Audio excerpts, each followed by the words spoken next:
What's going on, guys? Welcome to Modern Men episode 7. It's time once again to talk about some comics tonight. We're going to give our top 5 picks for 90s artists. So we've each tried to identify 5 artists from the 90s to designate as our top 5. So basically once a month, we'll try to do some sort of top 5, whether it's top 5 artists from the 90s like tonight, top 5 artists from the 2000s, probably later down the line. Same for writers, so on and so forth. Maybe top 5 comic books. We'll do top 5 gimmicks, at least once a month probably, just so we'll have something to talk about. It seems generic and basic, I know, but hey, we got topics to fill and shows to do. So nonetheless, we'll go ahead and get into that chat, and then we'll introduce our panel. And we're going to talk about some Kraven's Last Hunt since that won the drawing last week. So first guy in the chat, he must have caught Chris Barrett sleeping. We got the Great Legend Show. He's already picked Jerry freaking Ordway as his number 1 pick for the 90s artist. He's talking about those beautiful painted Power of Shazam covers. So we already know Jerry Ordway is the Great Legend Show's number 1 pick. And we got bad news, Chris Barrett. He said, hey, y'all, Todd McFarlane is his number 1 pick. How's it going, Chris? Happy to see you. Yeah, definitely feel free to please put in your picks in the chat as we go tonight. We're going to have some fun with that. We got, it's not Cheddar, it's Chad R in the chat. He posted a girl and a girl, not going to go there, Chad. Okay, we'll go Duck Butter. Duck Butter, everyone loves that. So how's it going, Chad? We also got Bob World. Big thanks to Bob World for most of the graphics we use and all that good stuff here on the Comic Core. So huge shout out to Bob. And Just a Rican has that notification bell up. So thank you, Just a Rican and his comics for that. And hey, it's him. It's him. It's DNP, Downright Nerdy Podcast. How's it going, man? Happy to see you in that chat tonight. Legend wants me to give him one, so I'll give him one. Newsstand. Thank you for the shirt, JB. He's covered up. There we go. Look at that. Beautiful shirt. And he's not lurking out of there, but he's lurking somewhere. It's Perry Comics. How's it going, Perry? How you doing tonight? We also got Patrick Wall in the chat. Beautiful Batman emblem on there, by the way. It's Patrick Wall. Very nice. Cool. And then we got 1, 2 Comic Talk. It says greetings from the comic book community. How you doing, man? Happy to see you in that chat tonight. All right. So without further ado, we're going to introduce our panel. So one of my co-hosts on every single one of these Modern Men, ComicManAndy. How you doing tonight? What's the beard update? It looks like you almost have a beard again. That beard is looking solid. It's coming in. Oh, yeah. We're not far from getting some really good growth going here. You should be giving us millimeter growth kind of thing week to week. What is it? Is it 3 weeks or 4 weeks? I think this is week 4 already. Oh yeah, very nice. You can already grab it. It's back. It's back. Nice. All right, you can almost get crumbs stuck in it at this point again, so that's great. All right, down below in the basement down there, we got JB from Discovery Bay Comics. How you doing tonight, JB? How you doing, Carson? And how you doing there, ComicManAndy, and everybody in the chat? Thanks for joining us tonight. We really appreciate it here on the Comic Core channel. And I'm home with the kids because they're out of school, and they just blew up my effing day today, man. Absolutely. But hey, maybe tomorrow will be better. We'll see. All right, nice. So if you guys hadn't had a chance to catch up on any Modern Men at all, usually what we do to start and end the show, we have like a randomizer drawing for what we're going to read the following week. So last week, the chat put in their picks, and Chris Barrett's pick of Kraven's Last Hunt won the randomizer last week. So thus, we'll start this week talking about Kraven's Last Hunt. So that is the, I believe, written by J.M. DeMatteis and drawn by legendary Mike Zeck, who most of this panel loves. Mike Zeck. He has the finest artwork out there. So we'll just go ahead and dive right into it. So ComicManAndy, I know the one word you described to describe this whole 6-issue miniseries is poetic. So what are your thoughts on Kraven's Last Hunt? That kind of like sums it right up, like poetic. And I'm kind of, a lot of times I'm apprehensive to go back in time and pull runs like this to read because I'm not sure how they're going to hold up, or I don't feel like my memory really serves me justice. Like, it was really good to me 20, 30 years ago, and I really loved it. Well, I'm a different person now, and how does it hold up? This is just written so well, and the artwork in it is so good. It holds up, and it's like I'm reading it, and I can't let go of the book. I read all 6 of them yesterday. I read all 6 of them the day before that, and I read all 6 of them last Wednesday or Thursday. I read it 3 times, and I just couldn't put it down. I loved it, man. It was like I give it a solid A-. Ooh, wow. Yeah, right. I think the only way the only difference is like I'm spoiled like a lot of other people with recent art, and some of the most recent art is amazing. And it's not that this art is any less than what's going out right now. It's the techniques, though. The techniques that are available to the industry now produce art that is amazing, but it delivers. It's delivered to your eye differently, so it's a little more catchy, a little more poppy. This art is still amazing, but it's just kind of got that 80s vibe to it where it holds up and it's still really good, but it's kind of one of those things where it's really hard to describe. God, I mean, some of these pages. That's the page right there. Perfect. Okay. Yes, that's the page right there. That was one of the first pages that pop out to me where he's like these two pages. I actually read this on the Unlimited app, but I read it from start to finish in their panel by panel. So I never saw a whole page shot. Oh. I'm literally only going panel by panel. Imagine looking at this book for the first time, never having read this story, literally only seen one panel at a time, panel at a time, and you come to those 2 pages. Intense. Yeah. And he's like, tonight. And he's eating the spiders, and he's like, tonight. It was absolutely intense. Just it pulls you in, and it's just it's intense the way it's delivered, and the way it's delivered, the way it's written, and the way the artwork's done just sucks you right in. And this is just it's no joke. This is probably one of the better runs out of that time frame. God, it's so good, man. Nice. I agree with you. Absolutely. The only thing that I was because there was obviously some, I was disappointed because honestly, when you get to the final panels of number 5, and you're like, what? Yeah, I mean, I almost number 6 was kind of a letdown for me. It was anticlimactic. It was like, wow, wait a minute, man. All the good stuff just happened in the last issue. How is this going to wrap up strong? I know, right? Wraps up. I think it wraps up okay, but it doesn't. I think 5 was the oomph.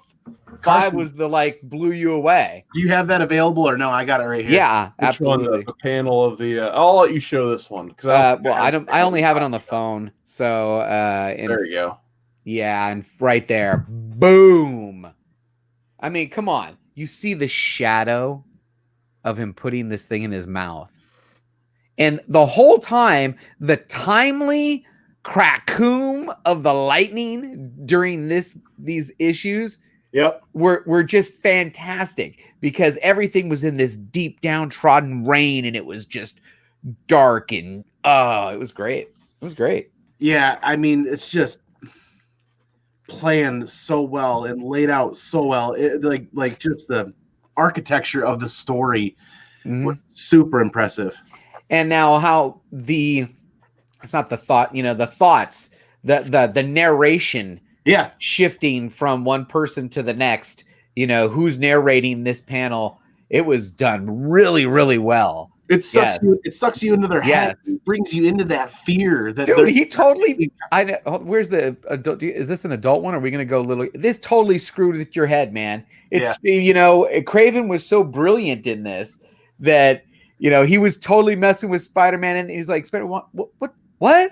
You expect me to just let you? What? No, it doesn't work like that, bro. You just took 2 weeks from my life, which was that was crazy. Yeah, for me, here's the splash panel of the week for sure, in my opinion. Yep. This is the one I hadn't uploaded and put in here for us. So basically, it's Spidey finally ripping himself out of the grave after 2 weeks, and you see the thought bubble there just says, "I love you." Mm-hmm. So he willed himself out of his coffin, out of the grave, because he had to get to Mary Jane. Just the thought of Kraven getting his nasty, gross villainy hands even close to Mary Jane finally willed him by uppercutting himself out of that grave in the muck. And I know there's the cover, which is pretty much like another perspective of this same shot, but I almost kind of prefer this shot to the cover, and the cover is really good as well. Now, I was just mentioning those thought bubbles. Mm-hmm. The one thing I did like about 6 is that where Spider-Man's going down after Vermin, and he's literally having 2 conversations. He's having a conversation with himself. You know, why I got to do this? I don't want to do this.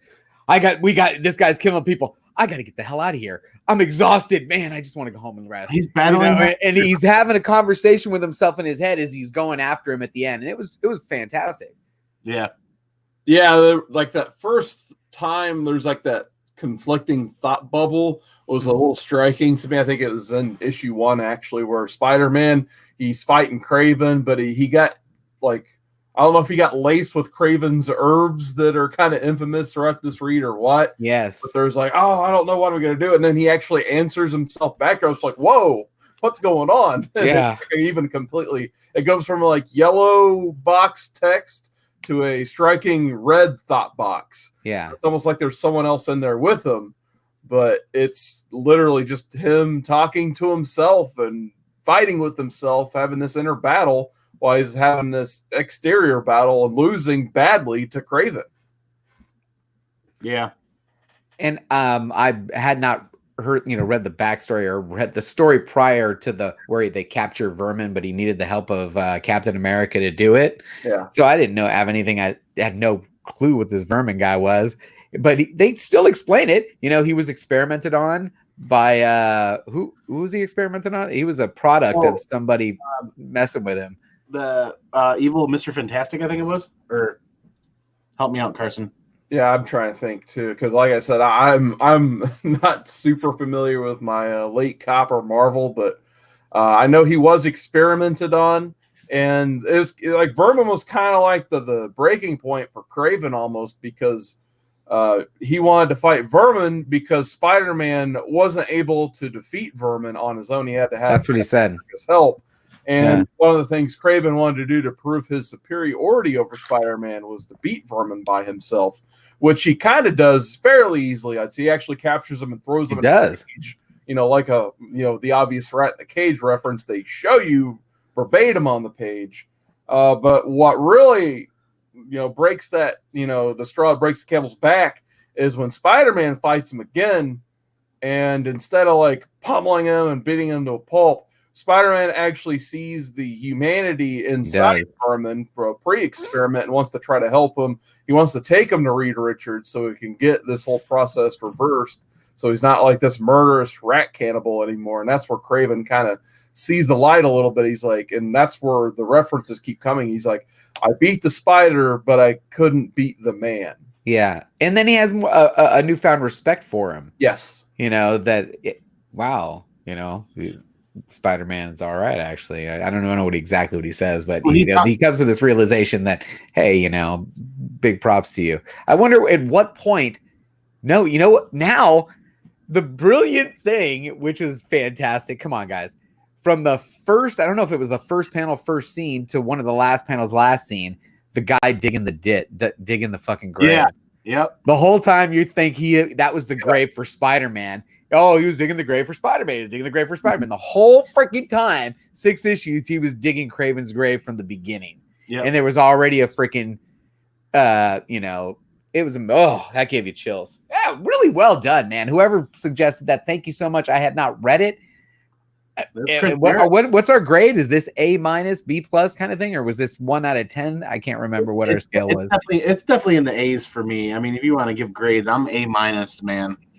Yeah, I would absolutely put it right up there, A- also. This was one of the best things I've ever read. It was awesome. And one of the things that was really subtle and really hard to pick up until you get a little bit in is he talks about that spider that he takes in. taking in that fear to master that fear. But what he also does is he implants that spider into Spider-Man, that fear. But Spider-Man gets rid of it at the end and says, I'm done. He does. Spider. I got to be Peter. I've got to be Peter. He does, but the way he goes about implanting that fear into Spider-Man and putting that spider back in Spider-Man, and then as he battles through that and then gets over that was masterful in my opinion. Absolutely. Yeah, I would probably agree with you guys 100%. Like an A-, probably like a 9.4, 9.6. The world of comic grading, I guess, if we wanted to go. Maybe that's the scale we should use. That's pretty cool. Yeah. So maybe not quite near mint plus, but yeah, very fine to near mint for sure. I agree with you. I think that's the new scale. This would be in that 9.4. Yeah. Solid 9.4, 9.6, maybe, 9.2, 9.4, 9.6, right in there, that sweet spot. Yep, it has definitely in the near mint stuff. Tick, but other than that, it's really. Can we pause the show so we can read this again? So you actually, how did you acquire yours? So you immediately went out and bought one, or you had them? Well, no, actually, I got lucky. Yep. Unlimited? No, a little while. Well, yeah, Carson's on Unlimited. I did Unlimited too. Right as Carson was asking me to be a part of the show, I was at a convention where I found all 6 issues bundled together in very fine plus condition, almost near mint minus condition for a very reasonable price. And what was reasonable? 55, I think, for all 6 of them. So I was out and about today, and out here in California, we've got this thing called AAA. I don't know if you guys have AAA everywhere. I don't know if AAA is everywhere, but out in California, you can do some DMV stuff at AAA. And I have to get this moving permit for this car. Long story short, the new way to do it is you go in, you check in, they give them their phone number, and they say, hey, we'll send you a text when it's time to come back. Well, you're in a shopping center anyway. So I end up in Barnes & Noble, and I'm looking at all the trades. And I'm like, well, shit, I remember asking. It was the first question I asked. Is this worthy of buying a trade? Yep. That's what I asked, right? Well, I had only read the first issue at this point on the Unlimited app. So I was like, shit, I'll just go in and buy the trade, and I'll read the rest of it. They only had one copy. I did not buy it, obviously, because I read it on the Unlimited. They only had one copy, and it was a hardcover anniversary edition, $49.99 or something. I was like, ooh, nope. So I did take that up there and said, hey, do you have this in trade? And he goes, no, we don't carry it. I'm like, never mind. So I would have bought it, though. Will buy it now if I see it out and about, because it would be one that I would put on the shelf and be more than happy to pull out every once in a while and go sit in the backyard. I was willing to pony up for the individual comics at that kind of a price range because I found them in such good condition in one spot, all bundled together, ready to go. And that's me. I really like to read the individual comics if I get a chance, if it's affordable. So yeah, I think 55 was affordable for all 6 issues, being in the condition they were. None of them are newsstand or anything, but they're almost worthy of a clean and press and sending out to CGC. Oh, nice. Interesting. So would you do that? You'd like to see what that thing holds? You would slab all 6 of them? I think what I would do is I would wait and I would try to piece together the whole run in newsstand editions worthy of sending to CGC, and I'd get that whole run CGC newsstand. Yeah, I think I'd do that. This story is just that good. It's worth that, in my opinion. Wow. Very nice. That's cool. All right, so we'll go ahead and move on here. We actually have a question in the chat, guys. We'll pose this question. What do we got? Patrick Wall says, if you guys had $75 to drop on a key, what would you get? God, that's tough. Any thoughts on that? $75 key. That's an interesting question. $75. So let me look at the logos we got up here. I know that there's a couple of reasonable keys going on right now in Green Lantern that I think you could pick up relatively cheap, right? First appearance. Yeah, I was just saying, my pick would probably be First Guy Gardner, Green Lantern. Right? I think, God, what is it, 54 or something like that? I think yeah. That's the one I need next. I already have. And then what's the other one? 49. I think that's relatively affordable and a decent grade, right? Oh, you can still get First Kyle Rayner for pretty cheap. Pretty cheap. But 75 is a little bit more. So what are we thinking in the 75 range, guys? Like I said, I'd go First Guy Gardner. That's my answer. That's your answer? I think for 75, being the Punisher fan that I am, if you kind of gotta go minor key with that, and the first solo series, that and then CGC 9.8, I think you can find on eBay usually for about that $70-$80 price range if you look hard enough. They generally sell for $100 to $120, but if you wait and be patient, you can see them go up for auction and actually land around $80. Wow. Oh, I don't know. Dude, you put me on the spot. I like to look for Silver Age keys. Yeah. Any of those sub 100 Fantastic Fours that got some first appearance in it, you could still pick those up relatively inexpensive. And remember, you're talking about Silver Age, so a good grade in those, you get an 8.5, 8. Anything over an 8 is probably pretty damn good. Yeah, it's some 1960s book. So I always look for those. Yeah, there's a few answers coming out from the chat. So Mr. Gretzky says he'd get Detective 259 first appearance at Calendar Man. And then Chris says Star Wars #1. That's actually solid. Pretty solid pick. Very solid pick, Chris. I feel like Star Wars is a really good buy now, too. Fish Trap just wants his Spawn. The Spawn. I mean, I'm so shocked that a Spawn 1 is still relatively cheap.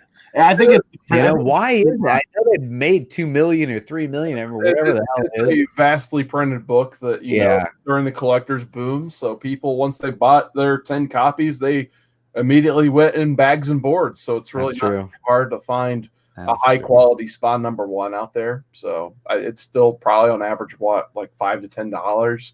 If you dig hard enough, they're in dollar bins out there still. So they're still out there in dollar bins. If you're looking for Spawn #1, just be patient. There's still some out there. Oh, for 75 or 80, you should be able to get a newsstand Spawn #1 in really good shape, right? Raw? Oh, absolutely. You should. Oh, yeah. A graded one should. Very easily, I would say. All right. So before we get into our top 5 list, I had to pull out this Wizard. I don't know why. I always just leave it on this table here. It's Wizard 39. Beautiful Spawn cover, by the way. But the reason I pull this out is we're talking top list tonight. I can't not talk 90s top artists without peeling back the Wizard and telling you what their hot 10 artists are. So there we go. That'll help. What do you got? In November of 1994, and their top 10 list will go from 10 to 1. So their top 10, which I'm guessing we'll see some of these names tonight on our list. I hope so. We'll see. Number 10 was Adam Kubert for Wolverine. Ooh. Number 9 was Wills Procasio for Wetworks. Number 8, Andy Kubert for his X-Men run, because he followed up Jim Lee on X-Men, obviously. 7, JB's one of JB's faves. We got Rob Liefeld for Youngblood. Come on, man. Why you gotta be like that? We'll get why you gotta be like that? Liefeld, I'm sure, shortly. Number 6 was Joe Quesada. This is one of my favorite Wizard pet peeves here. His book he was working on for the month that says Upcoming Ash. He wasn't even doing a book in this month, but they put him on the list anyway. Wizard. So gotta love Wizard magazine. Number 5, Marc Silvestri, Cyberforce. Number 4 was his best picture ever, I think. Greg Capullo Spawn. I should have scanned this and uploaded it, but he's got cool Spawn cap. We'll just go over the other one so you can see it there. 3, Frank Miller for Sin City. 2, Stephen Platt for Prophet. And number 1, of course, the Todd father, Todd McFarlane for Spawn. They had Stephen Platt at number 2 for Prophet? Wow. Yeah. So there you go. Gotta love it. So there is your Wizard top 10. So I threw you 2 more in the private chat. Maybe you can fill out my list now. All right. So I think why I filled that out, we'll go ahead and start with Andy's number 5. So Andy, you want to talk about your number 5 pick? Yeah, I mean, this should be kind of a no-brainer. For me, number 1 was Jim Lee. Oh, you want me to go backwards? Yeah. We're going from 5 to 1 here. Yeah, I can go 5 to 1. Number 1 is, Andy Kubert. So, and then number 4, I got, this is kind of near and dear to my heart because my number 4 did some amazing Punisher covers in volume 2. John Romita Jr., that little JR logo you see on some of those covers. That was super cool. Mark Bagley at number 3. So nice. Yeah, and then I went with Todd McFarlane for number 2, and then I went Jim Lee for number 1. Because I mean, Jim Lee, Todd McFarlane, Mark Bagley, you couldn't walk into a comic book store in the 90s without tripping over some of their works. So All right, so we got Very nice. Andy Kubert, John Romita Jr., Marc Bagley, Todd McFarlane, and Jim Lee. That's a pretty solid list of 90s artists, I'd say, right there.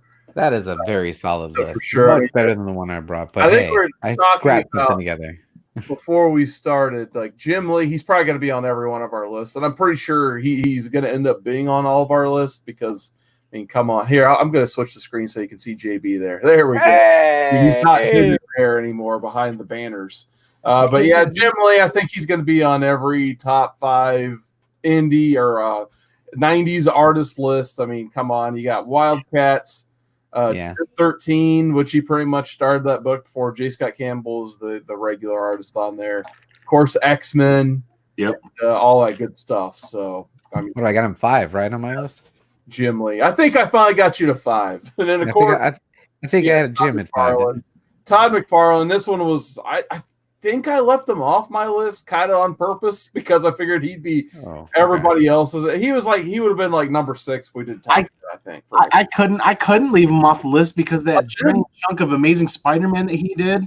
Yeah. And on top of all the stuff he did with Image, it's just like 90s screams Todd McFarlane to me. Oh yeah, you had the toys. Yep, that too. So one of my favorite Amazing Spider-Man covers is affectionately known as the Dick Punch cover.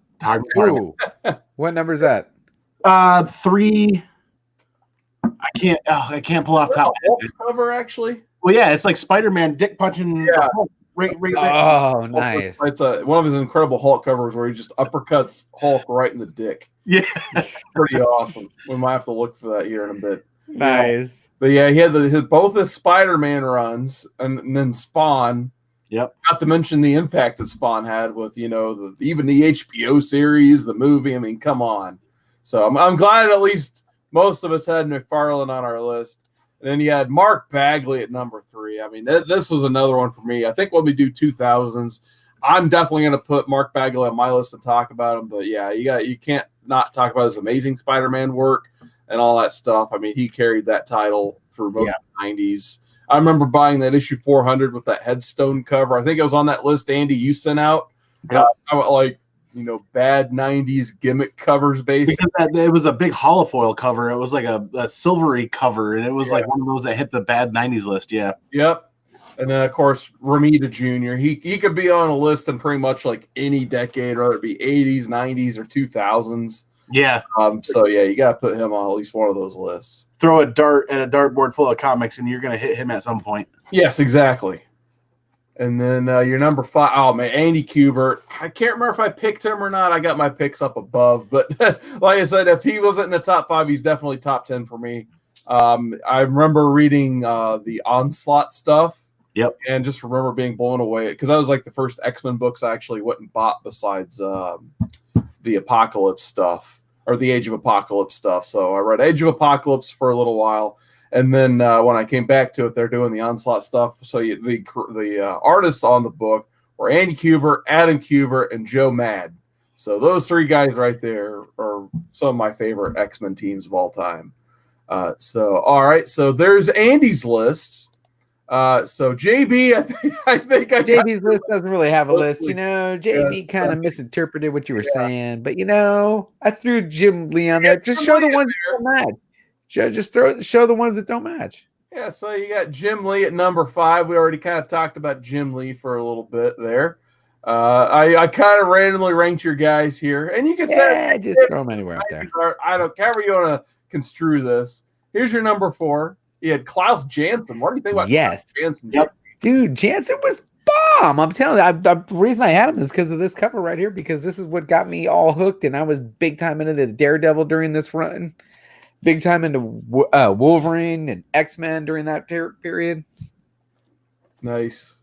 And then let's see. Did I put a number 3 for you? Yeah, we got number 3. There he is. Yeah. Capullo. Definitely solid. Come on, you were reading Spawn. Everybody was reading Spawn. I had 10 copies of number 1, didn't you? You made X-Force so you could actually see it. Yeah.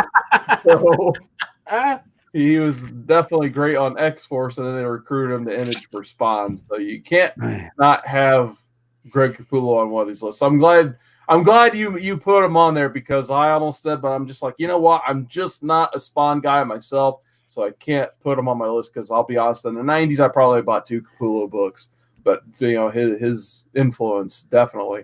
And of course, speaking of Spawn, there he is, Todd McFarlane. Definitely. Come on, man. Spider-Man. It's all about Spider-Man. And then this one will cause a stir in the chat, but I'm going to post it anyway. His number 1 is Dave Cockrum. There you go, man. Sell Dave. Gotta have somebody at the top. 90s artist. Right? Yeah. Why not? On this. Well, shit. I liked it. Say it to the Take chat. Take it. So what you said was he was such a good influence on all 90s art that he There you go. It was more 80s art, but shit, whatever. 80s art list. So there you go. And then of course the 80s and 90s kind of ran together. That was right during high school, right? Come on. Sure. And then JB's Wooden Spoon Award winner for like the gold trophy, and then this is the wooden spoon. JB's dead last on every list. He's gonna be dead last forever. That's dead it. Last Forever. He is dead last forever. You know how I feel about Mr. Liefeld. Let's be honest. Let's be honest, guys. If I buy a New Mutants 98, it ain't for the cover. It ain't for the cover. It ain't for the art. And when I start looking for those X-Force books, second appearance of Deadpool, first appearance of Domino, some of those spec books that I want to add to my collection and see if they'll grow over time, I ain't buying them for the covers, guys. These terrible. They're terrible. Terrible. It's terrible, man. Come on. In kind of defense of Liefeld. Minimal defense. I'm not going to spend too long on this one, but I don't completely hate his early 90s, late 80s stuff. I don't completely hate it. I feel like it's its own type of style. There was a guy in high school who drew on his Peachy folder better than that. I'm just telling you, man. Come on, they did a character made out of pouches, covered in pouches, carrying a pouches. However, stuff once you get to Heroes Reborn, like it's like throwing sand in your eyes. No, I mean, how could they ever let him get away with that stupid Captain America chest? And then all the feet are bad. And then even this latest thing with the last thing he did with the stupid gun. I mean, the kids can draw a freaking gun better than that. Guy only had 3 fingers. Come on. There were 3 recent covers that just came out, last week or coming out recent that Liefeld did. And nice list. No feet at all. No feet at all. He just said for him. F the feet. We don't need the feet. We got some chat picks coming in, which I definitely want to see some chat picks. Terrible.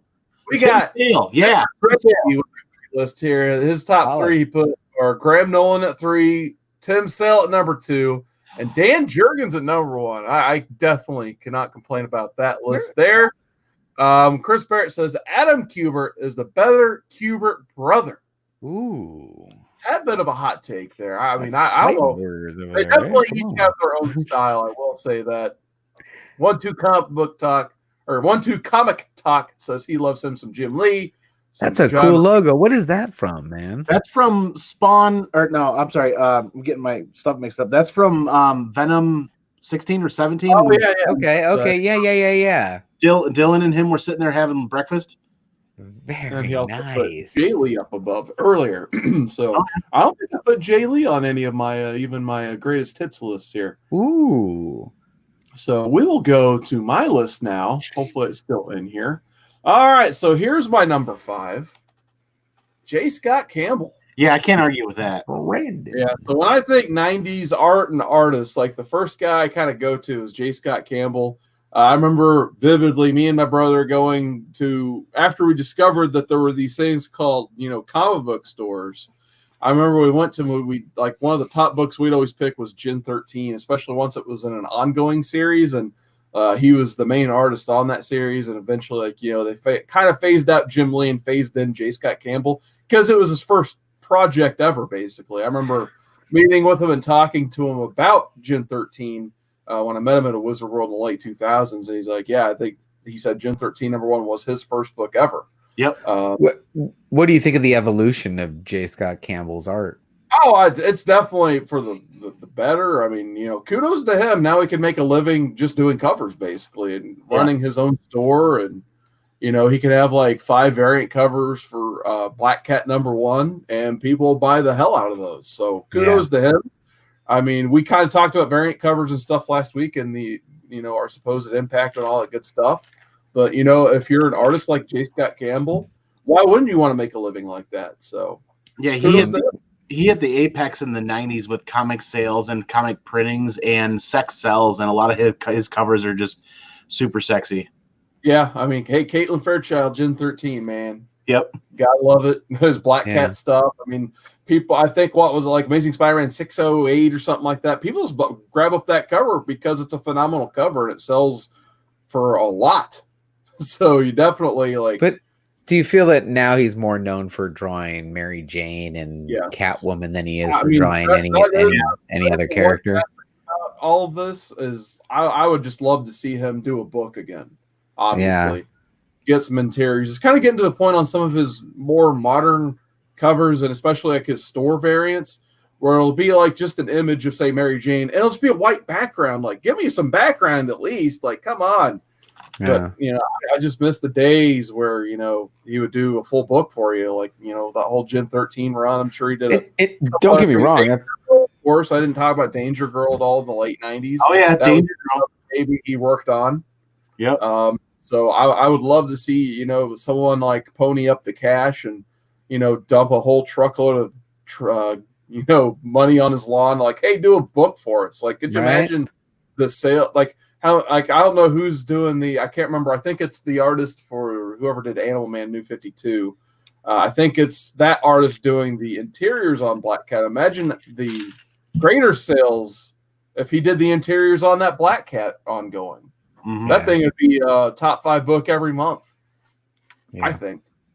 But yeah, I have to pick J. Scott when I talk about very nice top 5 90s artists. My number 4, Tom Grummett. So one of my first comic books I ever enjoyed and loved was Adventures of Superman 501. Second appearance of Superboy. That became the Superboy book basically until the Reign of the Superman was over. And then when Reign of the Superman was over, he started doing Superboy. So I thought his art was on par, sometimes if not a little better than one of my other favorites, Dan Jurgens. But I always just love that creative team of Carl Kessel on the writing and Tom Grummett on the art. Some of my favorite covers ever are still some of those Superboy ones from the early 90s. Not to mention he did do some Animal Man as well, and he filled in on a lot of other books too. But I think his 90s art in particular, like, he didn't hold back. He had some great, excellent art on a lot of stuff he worked on. And for me, a very underrated artist of the time for sure.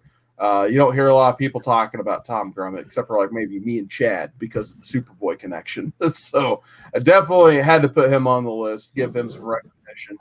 Here's my number 3. I had to pick me some Marc Silvestri. Oh, yeah. A little bit earlier about Marc Silvestri. I mean, when I think Marc Silvestri, I think, Witchblade, Darkness, that type of stuff. But he also killed it on X-Men. And, of course, Wolverine. He was on Wolverine for a while, for sure, on that one before, Adam Kubert came along. But I think, actually, I sold most of my Wolverine collection to you, JB. Yeah, absolutely. I got all that and more, actually. I was collecting a lot of those just because I wanted the Marc Silvestri and the Adam Kubert art. But, I mean, I love me some Silvestri, that's for sure. I remember getting that Darkness #1 off the shelves, and I was like, yeah, this is some great stuff. I think that was the height for the quality of his art was Darkness #1. But, yeah, I definitely can't sleep on his Wolverine run either. And, of course, we already talked about, so we'll get it over with. Number 2 is Jim Lee. I mean, the definitive 90s artist, in my opinion. You got to see his whole roller coaster ride of him doing the X-Men stuff, then eventually seeding and going to Image with those creators, forming Image, and probably being the most successful of the Image people, with maybe it's Todd McFarlane and Jim Lee in terms of Image success, because obviously Wildcats didn't have a movie. They had the cartoon series, not as good of a cartoon series, but had a CBS cartoon series and on Saturday mornings at least Wildcats. So it was close, but we never got a Wildcats movie live action, obviously. So maybe second place, but you had Wildcats, you had Gen 13, and hey, what else do you need besides those two? I'm sure he had other things that he actually wrote but didn't draw as well. But for me, my number one, I'm sorry, Legend, I couldn't pick Jerry Ordway as my number one, but he's an honorable mention. But my number one, honorable mention, Dan Jurgens, man. I mean, come on, he's the guy who got me in the ball game to begin with. First comic I ever bought, you guys know, Superman 75. If you guys actually ever sit down and read that book, it is literally just like 20 some odd splash panels of him and Doomsday punching each other. Actually folds out into this like big fold out thing, kind of like this wizard would, except it probably folds out longer. So 90s fold out gimmick action is just this big spread of Superman, and he's dying in Lois's arms, and that was like the first comic book I ever bought. So I had to put Dan Jurgens. For me, when I think Superman, my favorite Superman, that version of Superman pops up that Dan Jurgens drew. Of course, he didn't have the mullet, but nonetheless, he eventually had that mid-90s mullet after he came back from the dead with the black costume. But I had to pick Dan Jurgens because for me, that is an absolutely fantastic list, Carson. Artist for Superman. All right, so I got me. Carson, yes. I got a question for you about your top 5 before you get your honorable mentions. Do you have autographs from them? Let's see. Honestly, I mean, and real quick, for those of you in the chat or anybody watching on the rewind, this man has the most amazing collection of autograph. We'll go down. I'll ever seen one time to make sure. That's a definite yes. I have a bunch on all 5. Yes, of course. Yes. I met Grummett 2 years ago. Okay. I met Silvestri right this year. Actually, I did get some Silvestris this year. I do have a Jim Lee. It's right above me up here. There you go. And I do have a Dan Jurgens. There you go. So I have all 5 of my top 5 90s artists. Next question. This is even tougher.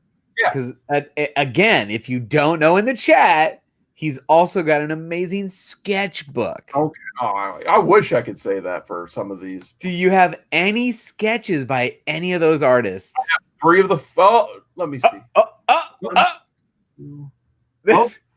have 2 of the 5. My brother has a Dan Jurgens. Okay. So I actually do have a J. Scott Campbell on my wall. He drew a Captain America real quick for me. Nice. And I did get my Tom Grummett. That was my girl piece I got put in my book. Very nice. Boys. So I splurged a little bit on that one, but it was still within. It was at the peak of my price range. I did get a Tom Grummett. So nice. All right, now honorable mention. Sorry, go ahead. Sorry. Oh no, those are cool questions, man. Let me see. I came up with a whole list of honorable mentions. So we've already talked about most of them. So I put both Kubert brothers on my honorable mentions, Andy and Adam Kubert. Like I said before with the whole Onslaught stuff, that's how I got into X-Men for the most part. Between those two and Joe Mad, which you could throw Joe Mad on the honorable mentions as well. Between his X-Men and his Battle Chasers stuff, we'll give him some love as well. But both Kubert brothers, I think. People are picking which one they like better. I don't know if I can pick one from the other. I feel like Andy has a more traditional style comic art to me. Like, I think some of his best work is actually, it's 2000s, but the Batman run he did with Grant Morrison, he had some beautiful artwork in there.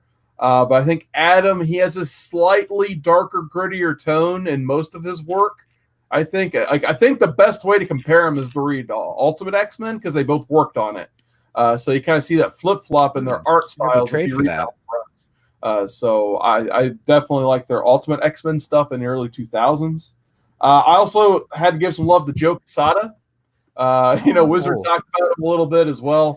Yeah. But he actually, in about 98, he did that Daredevil run with Kevin Smith, which they knocked it out of the park. So I definitely, we always talk about his covers too. His interiors are just as good as his covers, in my opinion. So absolutely love Joe Quesada. We talked about Marc Bagley a little bit. He was on my honorable list. But man, yeah, Marc Bagley and his Amazing Spider-Man. I love him from Ultimate Spider-Man, but definitely most people, they recognize his work on First Carnage and that type of stuff. Kind of post McFarlane and Eric Larson era, you get a lot of great stuff from him, from like the 350s to the 400s in Spider-Man. We talked about a little bit Will Spertasio. He had some great X-Men stuff as well. Of course, what works in the 90s. Even Wizard brought it up, so I like his Image stuff. He is definitely another one of those underrated artists. You know, when you're talking Image founders, Will Sprotasio doesn't get enough love. Usually everyone goes to Jim Lee, Rob Liefeld. Is it Willis or Willis? I've heard it pronounced Wills. Wills. We're talking about the same artist that did 282 that he created, right? Yeah. Yeah. Yep. Okay. Yeah, he did the Bishop run of X-Men. Yep. Oh, and then actually, before I keep going, I do want to get to a one. Did the Bishop run? I just read that one actually. Let's see. Actually, I'll just read it. He says he's got sketched by Quesada, Silvestri, Valentino, Buzz in some 90s. So definitely Valentino as well. So yeah, there's that. Yeah, no, I read 5 different X-Men True Believers this weekend. I said, you know what? And they're brilliant. They bring their stuff out right before there's going to be some key factor to something, right? So I read 5 straight True Believers in X-Men and got caught up, you know, on some of these storylines. Because I'll be honest with you, stuff in the 90s I really wasn't reading. Apocalypse, that's not what I expected. I never read this issue. This is not X-Men, but it was this X Factor. Yeah, it was X 6 Factor. or something. X Factor number 6. Yeah, 6. But yeah, definitely that Bishop, that story. I don't know if you've read that story. That was wow. Well, he's made an appearance in the recent X-Men reboot stuff, right? Yeah, I think that's the genius of the True Believer stuff that's getting released. They knew what was coming, so they were releasing stuff that was going to make sense in the stories that we're seeing now. Yeah, you know. Yeah, Yeah, so like Braddock. This is the new deal, right? Isn't she? She's the new Captain Britain. Oh yeah. You know. So. Well, my other pick, I did want to put McFarlane and Greg Capullo because we already talked about them with the Spawn stuff they did. Mike Wieringo is one we didn't talk about yet. So I put Mike Wieringo on my list. I remember the first Flash comics I ever bought was that Terminal Velocity run that Mark Waid wrote and Mike Wieringo drew. And that was my first exposure to the Flash. And they later did my favorite Fantastic Four run that I talk about verbatim, but I actually talked about it with Mark Waid at Baltimore. I asked him what his favorite individual issue he ever wrote was, and his answer was the first Fantastic Four he did with Mike Wieringo because of just the memories he had working with Wieringo. Wow. So, and then my last one, here's one we didn't mention at all, which I'm kind of surprised no one even in the chat I don't think's brought up. Alex Ross. Yeah. Alex Ross? No one mentioned Alex Ross at all. Wow. In the 90s, though, I can't think of anything Alex Ross did in the 90s. What did he do? A bunch of Marvels and Kingdom Come were both 90s. Wow. He did that run of Marvel that's just kind of undervalued in my opinion. I think he did the Planet X and the Universe X stuff too. He worked on that as well on the covers at least and that stuff. Those one things I haven't had a chance to read. He did Marvels. Yet. But yeah, he did Marvels and he did Kingdom Come. I mean, that's a 1-2 punch right there. The only reason I didn't put him on my top 5 is I felt like it was just more of like a quantity thing. Because Marvels and Kingdom Come, they're not that long of reads. Like Kingdom Come's 4 prestige format issues, and I think Marvels is either 5 or 6 issues if I remember right. So about 10 issues total. But I mean, he did the full interiors. They're all cover quality work on the inside on each and every panel. But he is very close. I think the only reason he didn't make my top 5 is because I didn't backspace and type in number 5 Alex Ross. So I'm a little surprised no one mentioned Alex Ross at all. So you guys, I did. I mean, wow. I don't love know Alex Ross's stuff. But I think those Marvels were my first exposure to acetate covers. Yeah, I think those were like some of the first acetate covers. I can't think of acetate covers before that, to be honest with you. I don't think I've read them, but that's the beauty of this show. Maybe they're going to come up in the randomizer today. You never know. Right? So far, no, everything that's come up, I've just I've enjoyed so much so far. Because we've gone 3 weeks with me on the show. We did a Moon Knight, which was fantastic. Yeah. Then we did Civil War, which I enjoyed more than you did, but I still enjoyed it. And then, this is probably one of the best things I've ever read in a comic series so far. This run with Spider-Man and Kraven. So yeah, I'm looking forward to this week's read. I can't wait to see what we get in there. I think I've got 3 honorable mentions that haven't been talked about yet. Really quick. What do you got? Yeah, please. Mark Texeira. Oh, nice. If I pronounce that correctly, Sam Keith. Oh, yeah. Did the Max. The Max. Yes. Yes. And for me, near and dear to my heart, Michael Golden and a lot of that amazing Punisher work out of the 90s too. Michael Golden did some great stuff in the 90s. He did that. You love your Punisher, man. I do, man. I do. Put him in there every time. He did some great work with that Punisher Suicide run out of Volume 2 that crossed over from Volume 2 to War Journal to War Zone and some of the other stuff. So Michael Golden's I struggled with. I wanted to put him right on my top 5 and start pulling all the books out so I can start showing everybody why I was really drawn to that. But those are my 3 honorable mentions there. Nice. Those were all great picks. So before we get to the randomizer portion, JB, you got any other honorable? No, dude, I was barely prepared for this. You kidding me? All right. So we'll go ahead and we'll do up that screen share. Well, I'm looking forward to this. So now we've got last week's list, right? Are we going to add for? You still have last week's list. The list kind of carries over, doesn't it, Carson? The list carried over, right? I did not ask. Oh, here we go. Oh, yeah. We do have a T-shirt now. We have a T-shirt. We have a T-shirt. Dude, how come I didn't know this? I got to get one. So we got a Waterman T-shirt that's on T Republic right now on the Comic Core store. So you can actually access it for $13 and get it on all kinds of crazy different colors here. Is the link in the description below? Not yet, because I just the link in the description below. Awesome. So you can get it in various colors. I'd probably get it in a lighter color so you can see the Modern Men logo right there. But nonetheless, whoops, how did I bring that up? But anyway, we'll go back to there. So far, I usually like to do these randomizers. Oh, we load them fresh each time? Okay. Yeah, exactly. Okay. So far, the suggestions have been Marvels by Alex Ross, Kingdom Come by Alex Ross, and Marvel Zombies #1. Ooh, yeah. Let's throw Walking Dead, the first trade paperback of Walking Dead in there again. Ooh, very nice. I wasn't reading a lot in the 90s, so I'm taking the suggestions. I mean, I don't have too much to add. I mean, one of the ones that I read where I thought was fantastic, but every time I tell you, you roll your eyes at me, is Lethal Protector. I enjoyed the hell out of that when I was a kid. I struggled through that. See? Carson's like, dude, don't do that to me, man. I won't even read it.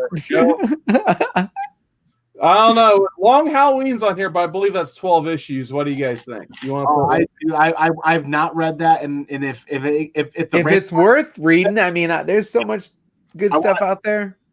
A 12 seems like a lot, but I mean, man, I read this run, the Spider-Man run, and it has to be available on the Unlimited app or the DC app or the whatever.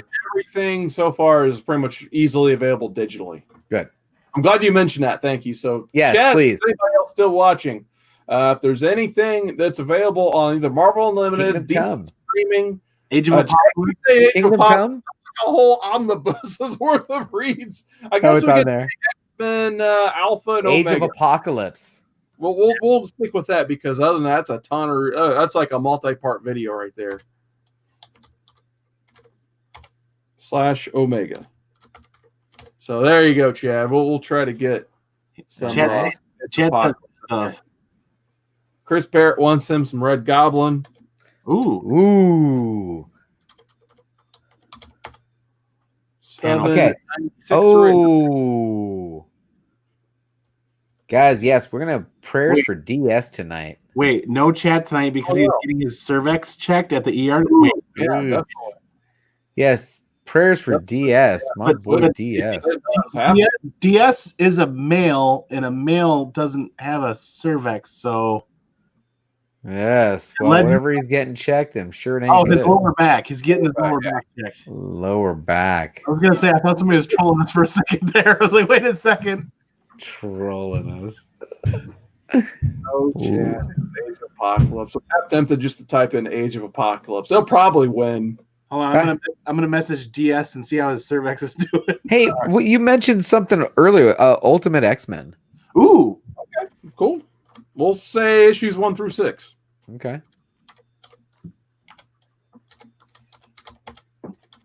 All right. Anything else you want to throw in, or we'll just randomize this? Real quick, can you tell me? Do we have an indie? We have DC. We got everyone's represented. We put in Walking Dead. Okay, all right. that's There. one. Yeah, I can think of a couple more if you want to flesh out the list a little bit more. Maybe give the chat a minute to catch up with us before we hit go. I just want to make sure that everyone's kind of represented there. Sure. So we got a little bit of everything there. We could add, Chad's making the longest reads possible at this point. Now he wants Nightfall. wow, dude. Holy moly! Is that We long are one? I getting- don't know. we I've are never read it, so I like Organ Weems. Gideon Falls. How about Yeah. that? Oh, okay. Gideon Yeah, the Falls. first 6 issues of Gideon Falls. Gideon Falls. Okay, there we go. Yeah. I think. I mean, if you want to add Saga again, we'll keep All right. Saga every week. I have not read Saga. Oh, okay. So let's add Saga then. I mean, yeah, come on. That's the whole point of this. Is throw that in there We're gonna add Saga until it gets picked. until it gets picked. All right. Yes. I think we're good. I think we're gonna hit randomize, right? Okay, now what? There's no dice, right? On this, we're not doing dice. I just do one random minute. That's It's just one time random. Wait. Gretzky. Wait. Gretzky says Sandman. Oh, Sandman. yes, 1 please. through 6. Like I said, the only exception I'm making for the 6-issue rule is Long Halloween, or we could break it up in parts or something because it's pretty long. So we'll hit randomize. Here we go. Here we go. Red Goblin one. Wait a minute, dude. Chris Barrett nailed it 2 weeks in a row. I've never heard so much disappointment. Holy shit! It's probably great though, right? No, yes, no, maybe, yes. Okay. All right, that was ASM. What 7? What? So I think he said 796 through 800. That 800 is a long 796 through 800. Oh, this is some landmark issues right here. Or we could just read Saga instead. Oh, come on. Yeah, right, Goblin. Hey, it's the rules of the randomizer. rules. Yeah, Red Goblin, it is. It's a redo. Dave Enrique is saying, yeah, he says redo. Chad says shit.